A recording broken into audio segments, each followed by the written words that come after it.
Here we are live at Longwell Records. Kev, shut up. I've brought more than 5 here. Kev's in the background. He's always trying to get involved. The face. Like this. Here we are. So basically, we're going to start doing a YouTube blog, vlog. I don't know what it is. A little video thing about customers' favourite records and the music that shaped them as what the freaky people they are. First up, it's got to be one of our favourite customers here at Longwell Records. I can't say his name because he might not. He's covered up his face with a mask, so you I'm might sure not. everybody knows me knows This is Staff Chris, aka the oldest punk in Longwell Green. No, not the oldest. Yeah. Let's So not you brought. exaggerate things and reinvent. All right, I history. know. You brought a few records with you today, me Babber. What's happening? So you going in chronological order here or what? Got them from when I bought them and why I bought them. Yeah, go on then. This hasn't been that. All right, the very first one I bought, the first album I bought, was this one, which I need a nice copy of. Do you? Yeah. Do you know what?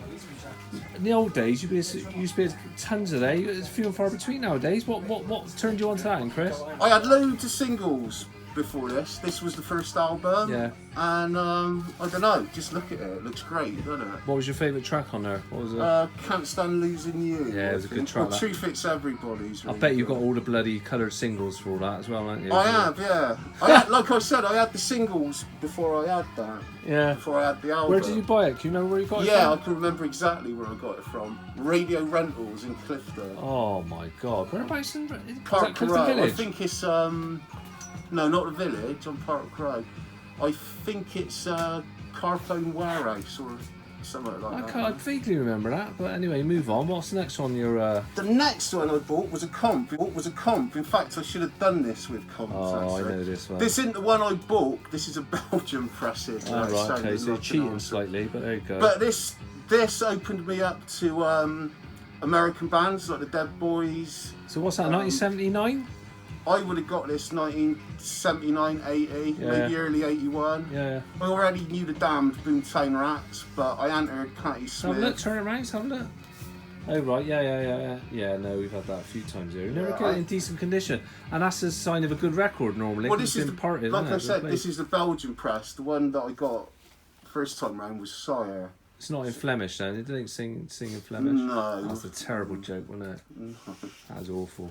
Yes. Anyway, so what age are we talking now? Cut you in a minute. This would have been. You always got to get in, hasn't he? Look at him over there. Sorry, Chris. Late 82. Right, okay, yeah. 82. Go on then, what's next? Oh. That turned me on to the Dead Boys, which is one of my favourite albums. A lot of our customers will have a clue who this is, and I Stiff sold you that, didn't I? No, you didn't. I did. So I sold you a Dead Boys record once. I'm sure. Not this one, because No. I know this is the one I got. Go on then. What's that one then, Chris? So Young, Loud and Snotty, the first album. yeah. I'd missed out on this first time Did round. you? Yeah, I didn't get this till 1984. It took me that long to get. Yeah. What was the problem in getting it there, or you just not heard of it? I just never came across it. But this on air, this was my favourite track. This is what got me into them. Yeah. Was that sort of record hard to get then in those days? Like The album was. The singles were fairly easy, but it was just luck of the draw. I guess. Where are they from? Where are the Dead Boys from then? Cleveland, and they relocated to New York City. So they were part of that old Ramones thing. For a split second, I thought you were going to say Cleveland. No. Bloody hell. It's not difficult to get a record from bloody Cleveland, It would be is good it? if they were from Cleveland. In fact, I'd like to see a Cleveland Dead Boys tribute. That'd be good, wouldn't it? Yeah. Nice fun. Right, so that happened. Go on. Go on then, what next? Well, then after that, I started dipping getting into? into the 80s punk. And we had a big music media then, as I'm sure Kev will vouch for and everything. It was huge. And I was starting to get into the 80s bands, and I bought this magazine. Oh, this one. Punk's Not Dead. Do you know, I've never seen But I was that. reading, it was put out by Sounds, this was, yeah. Do you remember that? Let's have a look, turn around. Who produced that then? Well, Sounds magazine produced it, the newspaper. And It was what Gary album? Bushell, basically. Ah, right, You know, okay. Bushell's Yeah, on the yeah, box, yeah. etc. And the reason I'm pulling this out, It's got a nice can get centerfold, to- is it? it has actually. No, a punk Becky Bondage centerfold. is What are in you there. laughing at? I love a centerfold. But GBH was in it, Ah, right, okay. right? And I'd read about them in Sounds, but this is what really pushed me to get into them. Yeah. So what we saying here? Like that's early 80s again. This isn't it? would have been 1981. This come out. So what else were you listening to at that stage in Bristol? Like, and obviously you've gone obviously everywhere, weren't you? I've listened to different sorts of music and still do, but the punk thing was happening at the time, So, what was I listening Where to? were you hanging around in 1981? Come on, set the scene. 1981. So I know we're both Bristolians. Round me mates' houses in various parts of Bristol. Any glue sniffing?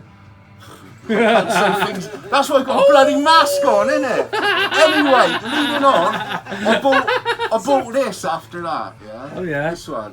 And this is probably Hang on, stop, not to be confused with the date rape drug, GBH. Well, I certainly hope not. Go on.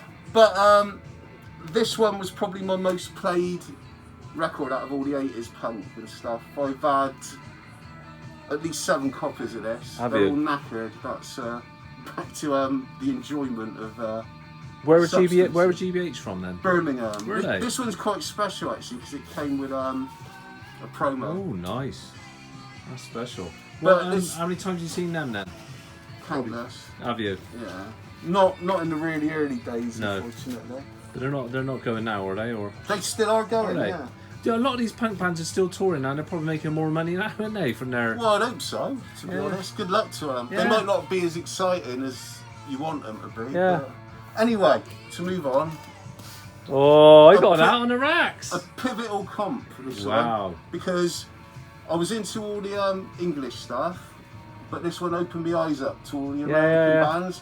I already knew Black Flag, but Bit of I Andy didn't know the Rollins. Feeders, which blew my head off. Yeah.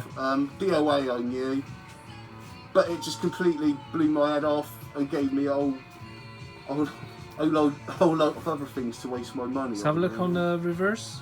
So what? Go on, my copy's better than yours. Mine's got flip. I was going to say, have you got another copy? I have. 'Cause I could Oh, do it's one. lovely. This Look at is the one I've had all the years. Yeah, do you know what? It's I can't believe I still got it. It's on Tentacles as well, isn't it? So it's It is. There's a blue vinyl one. I want. Is there? Yeah. oh, don't be Anyway. greedy.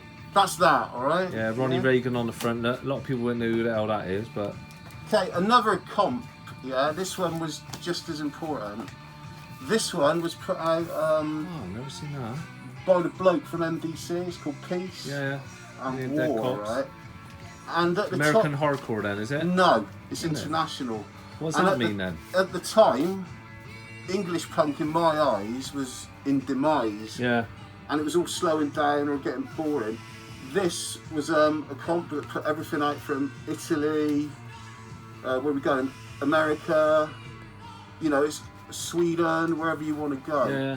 Because that's when punk started getting a bit of a revival, didn't it? Sort of mid-80s, No, wasn't it? Or no, oh, fucking, I'll get the school no, in. it wasn't. I think by 1983 it was on a bit of a decline, Yeah. to be honest. It's all the bands like Abrasive Wheels, Ah, Discharge. right. So you a lot later then, in fact. So, Yeah. so what era is that then, Chris? What? This would have come out in 1985, 86, Right, okay. maybe 84. Yeah. But in here was a lot of bands from Japan, Yeah. which Of course, you went to Japan quite a lot. Haven't you? You've been there about- not then. It was just a dream, you know. Was but it? these Yeah, yeah. bands were everything that I wanted, like the English bands to be. Yeah. Which Plus is a bit they- more. they- What, a bit harder edged or Well, I was going to say faster? they emulated it, or tried to emulate Yeah. it, got it a bit wrong, Yeah. and came out with something unique. And on So a that bit album, like a Frankenstein experiment, but come out good, Well- rather than a 10-foot bloke wanting to kill people. they did have 2 bombs dropped on them. It must have. What, real ones? Well, have you not Oh, heard of Japan. Oh, yeah, Nagasaki? sorry. Yeah, apologies. Right. Anyway, on there was a band called Gizm, right? Jism? Come on, sorry. I'm belittling you, ain't I? I'm looking at your crutch. Hey! Anyway, pants on. you seem to be getting aroused. Here's the first Gizm album, Right. Detestation, from Japan. Oh, right, yeah.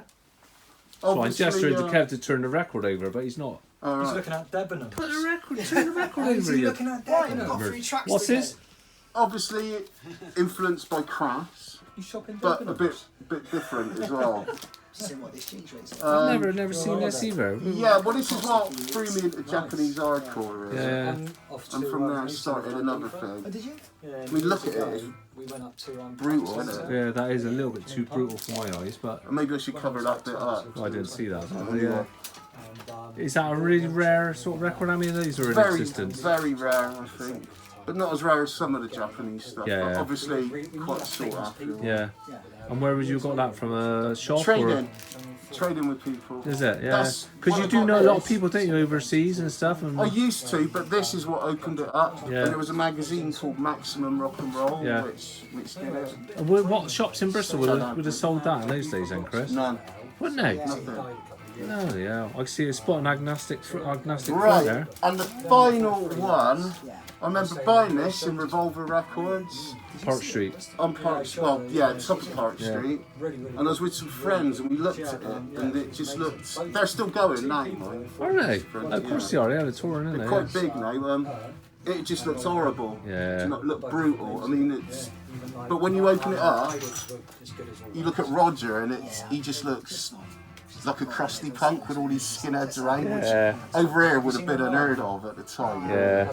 But it looks brutal and it sounds brutal. and Well, it's- we got a customer comes in Bill. He loves them. Agnostic Front. He's all over that. and But it's it's, probably one of my favourite albums of all time. is it? and that, yeah. So if you Desert Island Disc, that's the box that's coming with you there, is it, or what? No. To be fair, you need a bloody not cargo really. I'd need Cargo 1,000 container. I'd need 1,000 boxes, yeah. Because I've just kept it down to the punk stuff. I've not put Yeah. any reggae, I've Glam. not put any soul, glam. Motorhead ain't in there, the Damned ain't in there. We'll get you in next week. Flock of seagulls. Flock of Seagulls did do some good stuff, Kev, you smarmy bitch. He is, isn't he? Um, And on that note, I'd like to thank you very much for being our customer of the week. And I shall give you a fair adieu. Oh, God. We done?